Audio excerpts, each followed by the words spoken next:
എന്തായാലും തെറ്റുള്ളത്? സ്വർണം ചെമ്പാക്കിയത് ആരപ്പ? പിന്നെ അയ്യപ്പനോട് എന്താ പറഞ്ഞ? അയ്യപ്പൻ അവഹേളിച്ചിട്ടുണ്ടോ? അയ്യപ്പനോട് ആവലാതി പറയുകയാണ്. അതാ നിങ്ങൾ മനസ്സിലാക്കേണ്ടത്. ഒരു പാട്ടിനൊക്കെ ഇത്ര ഭയക്കണമെങ്കിൽ ഇവരുടെ ഒരു അവസ്ഥ നോക്കൂ. എന്നിട്ടോ ഈ പാട്ട് എഴുതിയവരുടെ ജാതി, മതം, അതൊക്കെയാണ് ഇപ്പൊ പരിധി നടക്കുന്നത്. ഈ പാട്ട് എഴുതിയത് GP കുഞ്ഞബ്ദുള്ള, 10-16ഓളം പാട്ട് എഴുതിയ ആളാണ്. വലിയ ദേശീയ ബോധവും മതനിരപേക്ഷത മുറുകെ പിടിക്കുന്ന വ്യക്തിത്വം. എനിക്ക് നേരിട്ട് അറിയാം. അദ്ദേഹത്തിന്റെ ഒരു സ്റ്റുഡിയോ ഇപ്പൊ അടുത്ത് കോഴിക്കോട് ഉദ്ഘാടനം ചെയ്തത് ആരാ ഉദ്ഘാടനം ചെയ്തത്? രാഹുൽ ഗാന്ധി അല്ല, TK ഹംസ. TK ഹംസനോട് ചോദിച്ചാൽ മതി GP ആരാണെന്നുള്ളത്. അത്രയും നല്ലൊരു മനുഷ്യനാണ്. അദ്ദേഹത്തിന്റെ വരികൾ എന്ന് പറഞ്ഞാൽ അങ്ങനെയാണ്. അങ്ങനത്തെ വരി എഴുതാൻ പറ്റിയ ആരെങ്കിലും നിങ്ങളെ കൊടുത്തിട്ടുണ്ടോ? നിങ്ങളുണ്ടാക്കിയല്ലോ ഇത്തരം പാട്ട് താനാളൂരില്ലേ?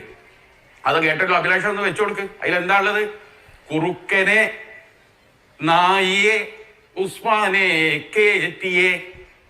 ഇത്ര മനോഹരമായ ഭാഷയല്ലേ?